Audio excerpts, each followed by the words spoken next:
I've been waiting for this quite impatiently for quite some time, and it's finally arrived.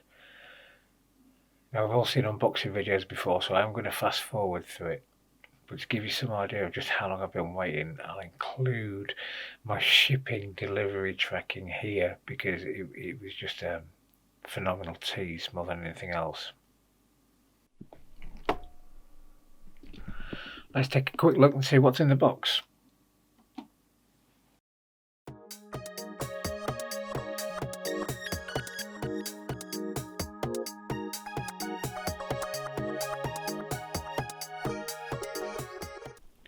I've had a considerable wait for this, and it's finally got here from Germany. It was held up in a warehouse in Frankfurt for 3 weeks, and then probably almost as long sat down the docks in Stanford-le-Hope, and then Tamworth for 3 days, where all tracking seemed to cease.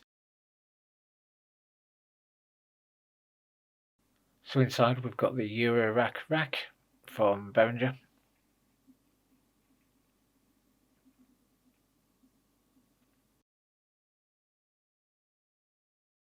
The 960 Sequential Controller. CP3A-M mixer. And the 962 Sequential Switch. There's also a UK adapter.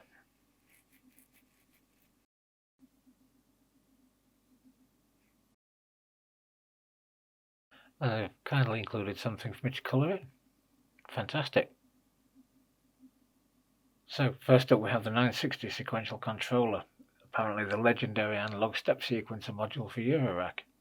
I first became interested in this type of controller after seeing Space Drifter Steve, Space Drifter 1961, seeing his recent Berlin School video where he uses the dark time. Now he uses the dark time a lot in a lot of his videos, and I've always been kind of impressed by it.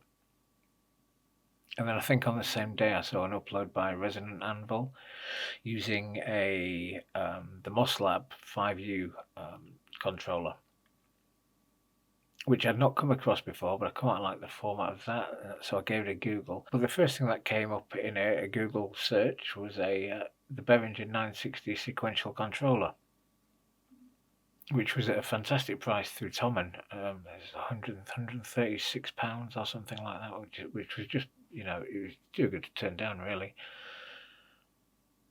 Had I known at the time how much the Brexit tax would be on having it imported to the UK, then it kind of puts the entire cost of the project up into a different realm of price altogether, and I may well have spent the money on something else.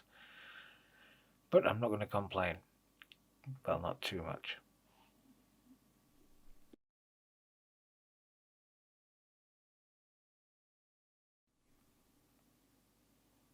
So there it is. There's some more of the flavour sachet. Let's get this the right way up. Fantastic. That's a good looking module.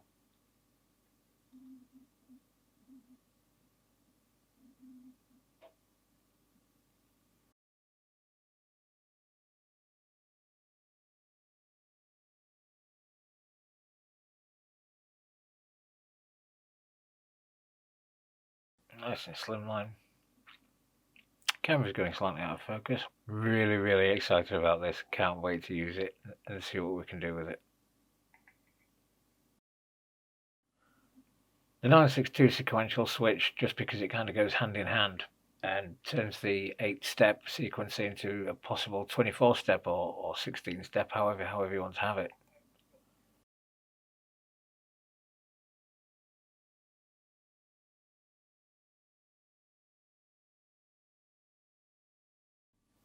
These are pretty basic modules, but they open up a whole world of other possibilities.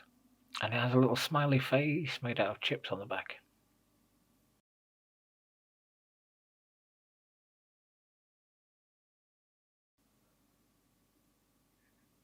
So here we've got the CP3A-M mixer, just because, because it was like 35 quid, really.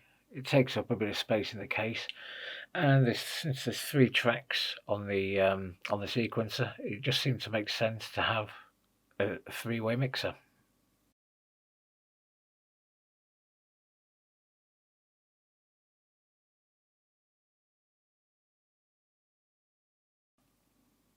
Oh, look, blurry screws.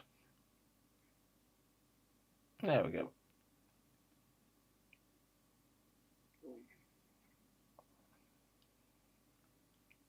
And a quick start guide.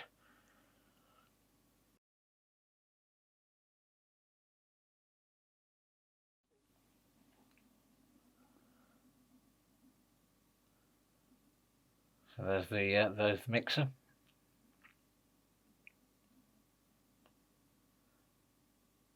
Several outputs and a couple of summed multiples.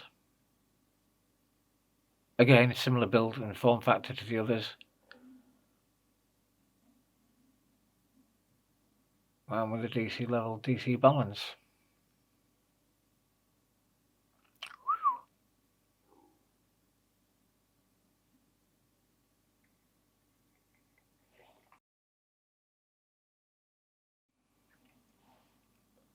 And then of course we're going to need something to put them all into. These Eurorack 19-inch mounts, they come with built-in PSUs, which saves a great deal of a job, really.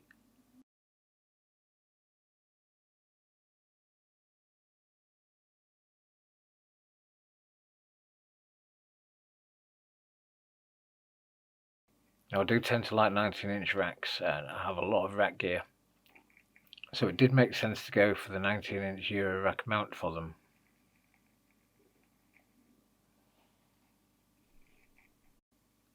I've heard people say that the PSUs included in these are capable of powering just pretty much anything that you can put into these racks as well, which is always nice to know, especially coming as a beginner.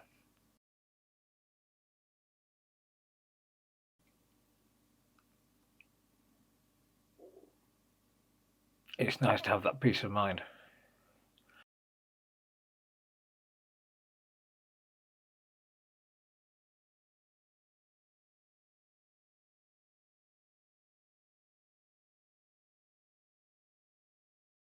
We have what looks to be 2 ribbons, a power adapter with a power lead, which has a European plug on the end. Tom did say that they'd throw in a free UK lead, however, but when the box arrived I checked the invoice attached to it, which had been opened and was on the outside of the box, so everybody knew the value of the contents, and turned out they charged me €4 for it nearly. And there we have the 2 ribbons for the power. Fantastic. Next job's to fit it in the case. So I'll line the screws up first. They're screwed in quickly.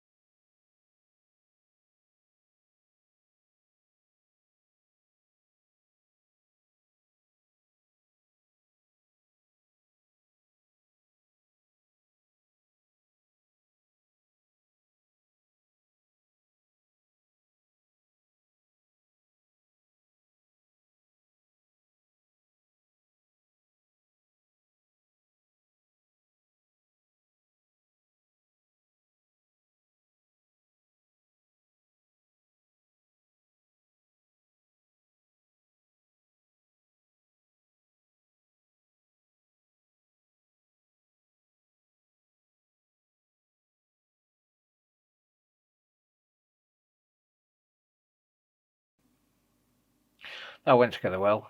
Now I'll just connect the power leads quickly. This looks pretty straightforward, and thankfully there doesn't seem to be a wrong way to do it. The ends of these clips will only go in the right way around.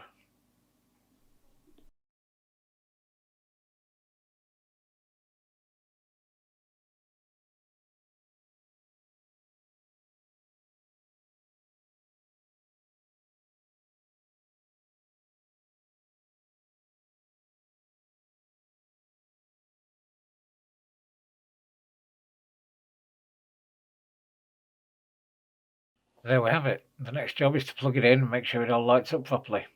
fingers crossed.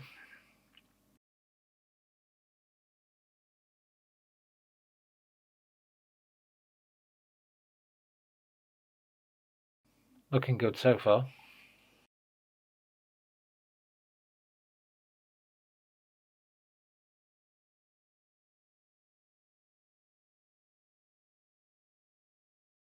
The chassis appears to have that buzzy feeling, you know, like when you touch something that's got current flowing nearby and it feels almost sticky on your fingertips. It's kind of got that vibe going on. I'm really hoping it doesn't produce loads of noise.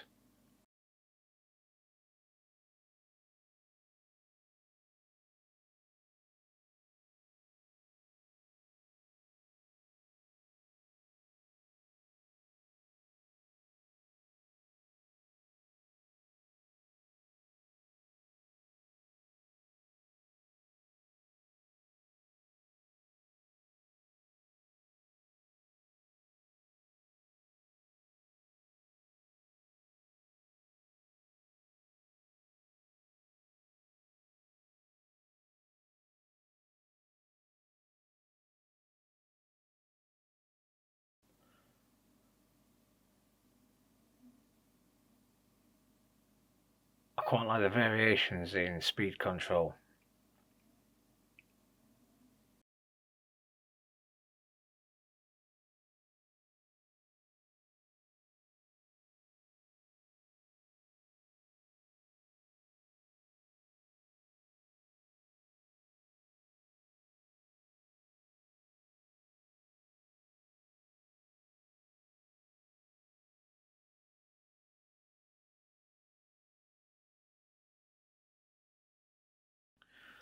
What I really wanted to control with it was the Neutron.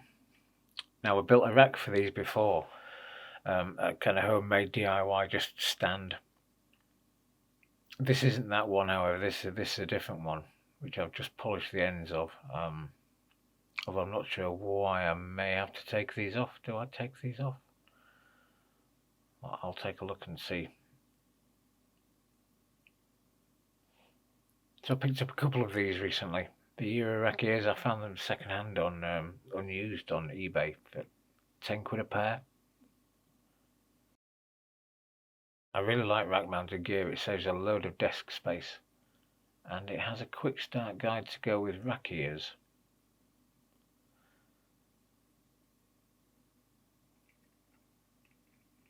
I'm definitely going to read this in depth later.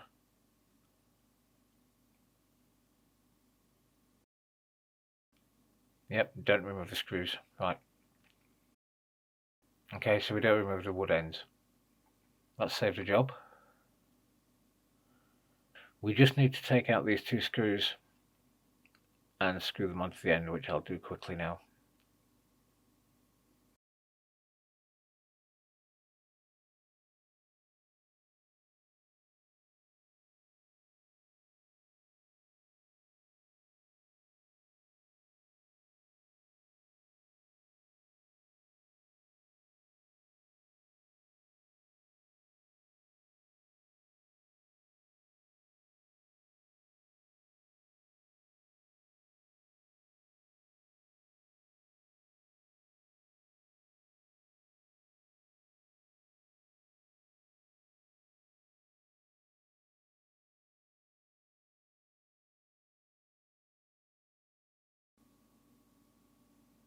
Yeah, they go together really, really well, and they'll look even better together when I get the second Neutron in there with them. Next job is to mount it in a rack. I have a rack here, but it's currently occupied. It's using the Behringer Patchbay, a Proel Patchbay. There's a Zoom Studio 1201 in there, and the Zoom RFX 1000, which is fantastic. There's also a DigiTech Studio Quad, the older version from '96. I have a newer one, a '98 version also. And the Roland M-VS1 Vintage Synth, which is just, it's a fantastic synth for a Rompler, but it just contains everything they've ever done. It does like to have breathing space, apparently. so I kind of leave a gap above and below it. And here's the kind of back of the rack and what that looks like. It was all connected, now it's all disconnected. And if anybody's ever put a patch bay together, they know the fear involved in unpatching one again. Just thinking that, you know, just knowing that it's going to take so long to put back together and to figure out how you want it and what you want to do with it. So we'll strip the rack down and we'll start afresh. Here it is empty. All we have to do now is fill it. And there we go. Made a nice start. But that space on the end there, that's really going to irritate me. I know it is, so I'm going to find a small unit to fill that space. The space at the bottom I'll eventually fill with the second Neutron. But then below that, I'm not awfully sure. But for the time being, I think I'll populate that space with just what I have lying around, just to keep things tidy in here. To fill the rack, I've gone with the new Studio Quad, the 98 version, not the 96 one previously. I went with the DigiTech for the reverb more than anything. It's a great unit. And the interface, which is going to be handy to have nearby, the Tascam, and the Composer Pro for the noise gates, just in case. And the Roland Vintage Synth M-VS1. I went with the 98 rather than the old 96. Still old, but a phenomenal piece of kit. Anyway, I'm going to plug it all in and see what it does.